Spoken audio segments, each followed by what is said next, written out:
And this bar seems too big. Maybe these are pipes. There's some smoothing issues, and I can see. So basically, because if you see a tutorial right in there, so you need to achieve at least close enough. You learn Unreal, that will surely help you, because so many studios switch to Unreal, they use it. Hello everyone, welcome back to Portfolio Reviews. Today we have Shivam with us, who's in a 3D artist. He said, I am 3D artist and I am struggling to find a job. I need guidance how I can approach companies. I also need your valuable feedback on my portfolio. So Shivam, I hope you found a job by now. I know it's been a while. You signed up for the portfolio review.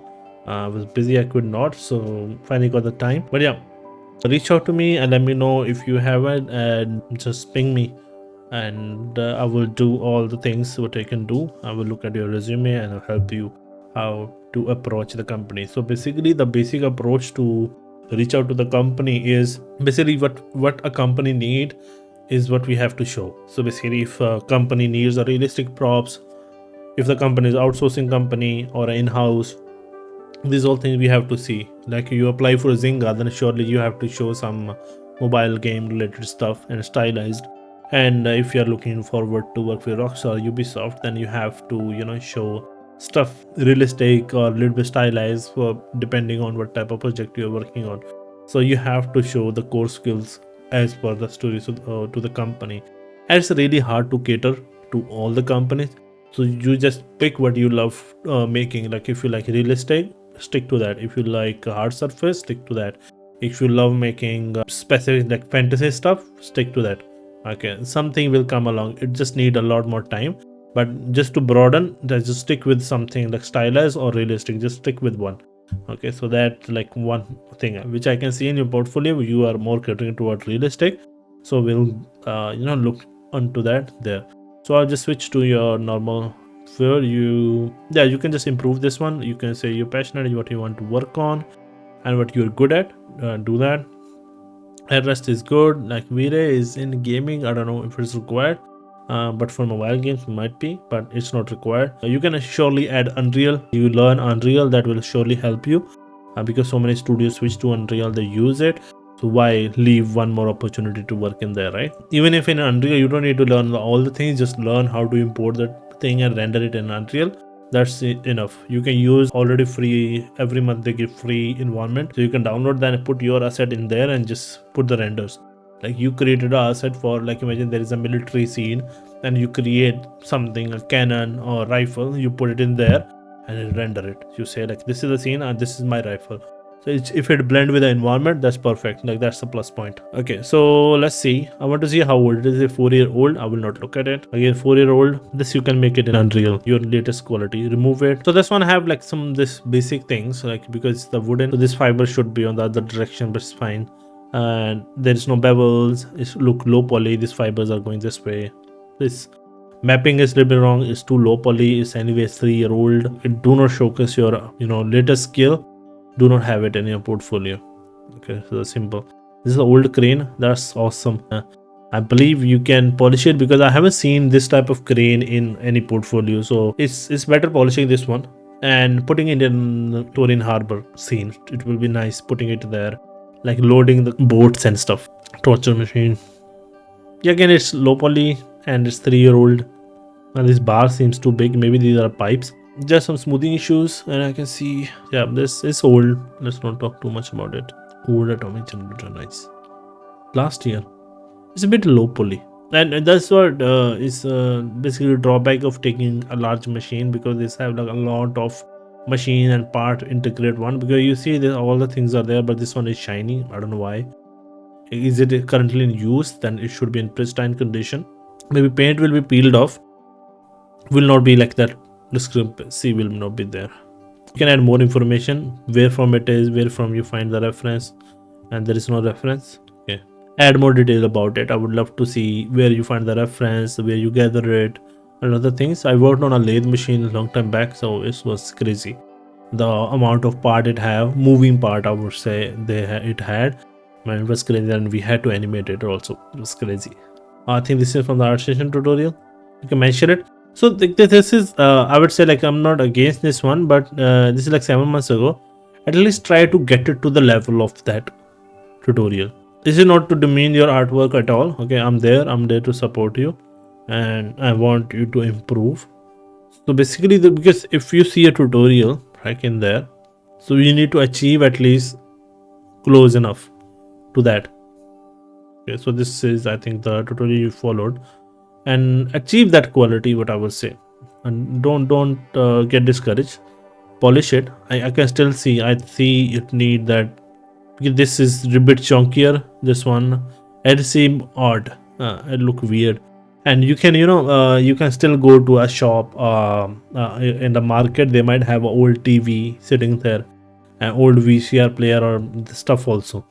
You can look in the antique shop and you click a lot of photos, or you can find it online on eBay maybe, right? Look for an antique thing and look, they usually have all the photos from around the prop. Look at that and make it properly. If you don't want to make the same thing, just look at there. But the only thing is make proportion and detail right, exactly like that. So there are a lot to learn from there also. So do that. 6 months ago, no, I will be honest, no. It's a game controller, I believe, but it's not up to the mark. It's too low poly. It's very toony and look too simple. We need more. 5 months ago, again, like, this is simple and lack the detail. You can add more detail in there. I see this low poly, there is shading issue. Get the basics right in there. Like, watch the tutorial again, and if you need help, just let me know. And flying boss vehicle. So this is finally some concept. This is good. So basically, what you can do. Oh no, man, this is not even close. Yeah. So this way, like, keep it simple. Don't use big words. It always go against us. So keep it simple. Keep simple word. Like, this is proficiency as a 3D prop artist. This prop does not show your proficiency. That shows the opposite. I'm brutally honest. Don't get discouraged. I'm here just saying, because this do not have the topology wise is too dense. This is too dense. The polygon wise, this is not game ready at all. Maybe you're not making for the game, right? But as you want to aspire to be in the game, that's why I'm suggesting. The shape of the glass is wobbly, right, which could be smooth, and some part are low poly, some are high. And what you should do, basically, take the overall shape from the concept art and look at the real world. Maybe you take the Vespa, okay, you make a flying Vespa out of it. Okay, so that's like a nice idea, no? So you remove the tires and then you put this engine in the front and then stay, but you look at the realistic detail in there in the Vespa and add those detail in there. So, like, even if the age or peel off or dirt and everything, add as per the realistic one. And the color you can choose, you can pick the bright color like this. The first point is the same. The detail should be realistic. It look low poly wise, until I have seen the wireframe, it looked too low poly. So that's another drawback, no? So although it is very high poly, it's still giving really, like, this wing is simple box, whereas, like, we have too many polygons here, this nobody will see. So that is not what's a roulette wheel. Okay, was that for the horses or the studio? Okay, so if it's for the portfolio, for them it's fine.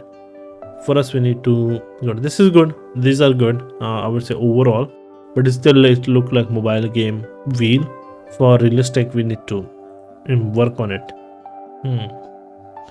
Yeah, this is going to the toon side, and it's like this type of topology is fine in rendered pipelines, but on the games it might not be.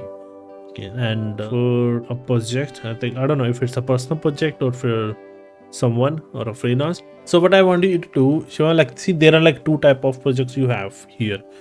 So there are like these I will not call them they are like average, and these are like low poly, average but realistic. These are stylized and cartoony. Okay, so now you decide, like, so I think you might have worked for this company and then they were working with this style, so you developed this one. Okay, so I want you to figure out what you want, and then you have to scrape off everything, then make one by one. So even if you recreate this one, I'm telling you, just create the television in the perfect quality and post that just television.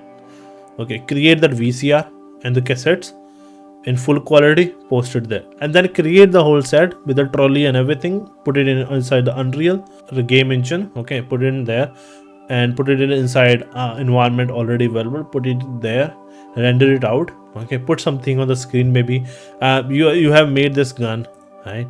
So what you can do, you can make the old Nintendo game or whichever consoles gun it is, put that and make the console and put this gun in there, but make it properly. That's the only thing I ask of you. Make it properly, get your fundamentals right. If you don't, and go through all the learning tutorials. If they don't help you, I will make a list of things, all the fundamentals which are required. And you can always just join our Discord server. You can ask and reach out there and ask a question. If you still have doubt, ask a question like, I don't know where to start and how to start, and you please, we can go over a call also, a specific call, and we can go over it, and I will help you, find figuring out what you require and what you need. And if you're stuck in a career still, then do reach out and we'll see what we can do from our end, right? And yeah, so when you start a new project, you can post it in work in progress and we'll give you feedback there, right? So I hope this helps and don't discourage you. I'm here always. Just keep working on your skill, right? Until then, it will be difficult. And so once you have a good portfolio, things will start to happen automatically, right?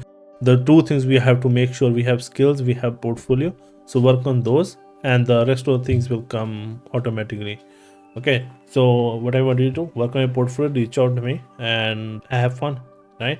So until then, take care and best of luck.